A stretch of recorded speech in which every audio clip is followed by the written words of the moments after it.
हमारी मौजूदगी सहारघाट नेताजी चौक पर है, जहां बीती रात जो भीषण डकैती की वारदात हुई है, उस वारदात के बाद जो स्थानीय आक्रोशित ग्रामीण हैं उन लोगों ने यहां सड़क को जाम कर दिया है। मुख्य सड़क को पूरी तरीके से जाम कर दिया है और स्वाभाविक सी बात है, जिस तरह की आपराधिक घटनाएं लगातार इस क्षेत्र में हो रही है, उससे कहीं ना कहीं बहुत ही ज़्यादा आक्रोश है स्थानीय लोगों में और इसकी वानगी यहाँ देखने को मिल रही है। जिस तरह का माहौल है, जहाँ लोग खौफ के साए में जीने को मजबूर हैं, कोई विकल्प ही नहीं बचता है ऐसे में लोगों के पास। तो यहाँ फिलवक्त सहारघाट नेताजी चौक को जाम कर दिया गया है। यहाँ टायर वगैरह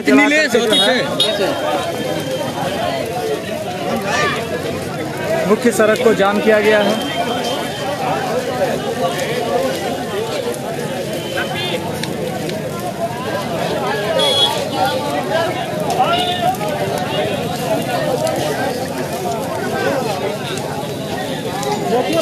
फिल वक्त यहाँ का जो माहौल है बहुत ही ज़्यादा खराब हो रहा है। जनाक्रोश जो है वो धीरे धीरे अब सड़क पर उतर रहा है। जहाँ हाँ, हमारे साथ एमएसयू के कार्यकर्ता हैं। नाम बताएंगे अपना? मेरा नाम ऋषि कुमार हुआ, जिला सचिव है। विक्की जी, क्या लगता है आपको, किसकी चूक है ये इस तरह की घटनाएं जो लगातार? यहाँ पर जिला प्रशासन की चूक है और आप देख सकते हैं पूरा जिला, जो मधुबनी जिला जितनी शांत रहा करते थी उतनी ज़्यादा अपराधी हो गया है। जिला मधुबनी जिला पूरा अपराध मुक्त नहीं है, अपराध में पूरा निलीन हो गया है। यहाँ जिला प्रशासन की चूकी हम मानते हैं। यहाँ पर कल की रात की घटना बताते हैं। कल की रात डीएसपी सामने में थी, डीएसपी मैडम सामने में थी, उसके सामने में चोरी करके चला गया। इसकी ज़्यादा हम क्या बता सकते हैं। बगल में मुखिया पति में चोरी हुई थी, रातों रात पूरा सीढ़ी बनाया, इसके बाद रात में चोरी किया, इसके बाद चला गया। प्रशासन के रहते हुए अगर इस तरह के जघन्य वारदातों को अंजाम दिया जाता है बेखौफ अपराधियों के द्वारा, तो इसमें कहीं ना कहीं सवाल उठाना लाजमी। जी जी, क्या लग रहा है पुलिस का नाकामी है? ये पुलिस की नाकामी नहीं है, ये पूरा मधुबनी जिला पुलिस की प्रशासन की होता है। कोई अफसर नहीं लेता है यहाँ पे, थाना के सामने से जो मन होता है वो कर देता है। सुरक्षित नहीं है, बिल्कुल नहीं है। जो जब थाना के सामने से डकैती करता है, इसके सामने से जा रहा है, बेनीपट्टी थाना कुछ नहीं कर रहा है, न सहारघाट थाना कर रहा है, ये बराबर ये होता आ रहा है। अच्छा, घटना कल रात की जो घटना है उसके कितने देर के बाद पुलिस प्रशासन यहाँ पहुँची थी? बस आधा घंटा। वो भी क्या कहते हैं, बेनीपट्टी थाना आ चुका था, उसके सामने से भाग गया। अच्छा, यह भी बताया जा रहा है कि डकैत और पुलिस दोनों में भिड़ंत भी हुआ है। जरूर हुआ है। मिली-जुली के कारण ही आता है। वो भी यहाँ के अपने क्या कहते हैं बगल पड़ोसी नेपाल है, वो सारा यहीं से नेपाल से ही आता है। अच्छा, रात में जो वारदात हुई है, डकैती की घटना हुई है, उसके बाद पुलिस और डकैतों के बीच में फायरिंग वगैरह की भी घटना हुई है? हाँ, हुई है। पुलिस से आपको क्या आश्वासन दिया गया है? पुलिस से यही आश्वासन दिया जाता है कि हम पकड़ लेंगे। बार बार यही होता है। देखिए, बहुत घटना हो चुका है।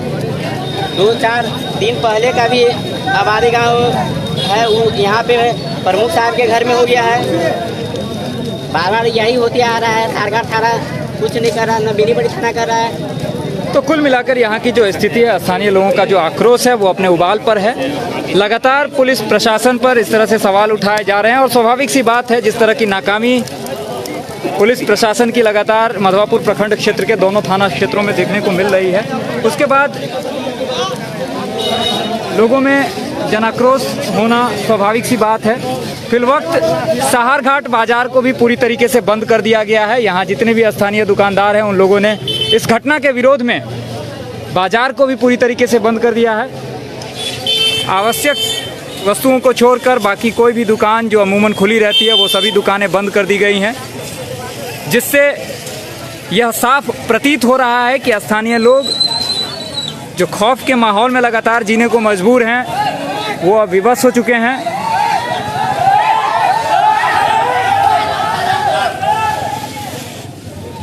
और रह कर लोगों का गुस्सा, लोगों का जो क्रोध है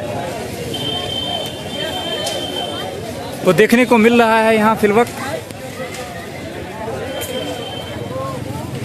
बीते रात की घटना की बात करें तो यहाँ जो प्रत्यक्षदर्शियों के हिसाब से जो बताया जा रहा है उसमें यह भी कहा जा रहा है कि जब वारदात हो गई थी उसके बाद पुलिस मौके पर पहुंची थी, लेकिन उस तरह की सजगता पुलिस नहीं दिखा पाई जिस तरह की सजगता की दरकार होती है हथियारबंद अपराधियों को पकड़ने के लिए, और जिसके कारण एक बार पुनः इस क्षेत्र को रंगा गया अपराधियों के द्वारा। और साहरघाट थाना क्षेत्र के इतिहास की बात करें तो यहाँ के अब तक के इतिहास की सबसे बड़ी वारदात बताई जा रही है डकैती की, जो आज बीती रात जो यहाँ घटना हुई है उस घटना के बारे में यह बताया जा रहा है। फिलवक्त साहरघाट नेताजी चौक पर लाइव तस्वीरें दिखा रहा है कि किस तरह से लोग आक्रोशित हो रहे हैं।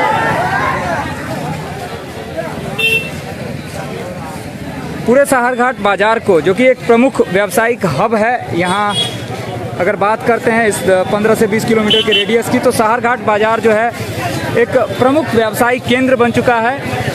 और उस बाजार में इतनी घनी आबादी के बीचों बीच अगर बेखौफ अपराधी आकर इस तरह के घटना को अंजाम देते हैं तो लगातार प्रशासन पर सवाल उठाना,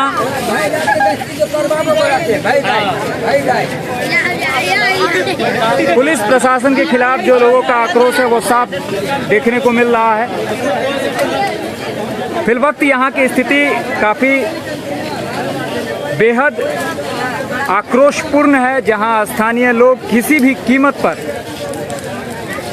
किसी की बात सुनने को तैयार नहीं है, क्योंकि एक के बाद एक जिस तरह की घटनाएं यहाँ हो रही हैं और उन घटनाओं पर कोई लगाम नहीं लग पा रहा है, उससे स्थानीय लोगों में खासा आक्रोश है।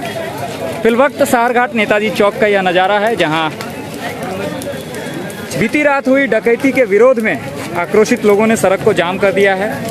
टायर जलाकर यहाँ पर विरोध जता रहे हैं। बांस बल्ले से इस नेताजी चौक को पूरी तरीके से जाम कर दिया गया है और किसी भी तरह की कोई भी वाहनों का परिचालन फिलवक्त यहाँ से नहीं हो पा रहा है। आप लोगों से विदा चाहता हूँ। अगली कड़ी में मिलते हैं फिर किसी और विषय के साथ। धन्यवाद।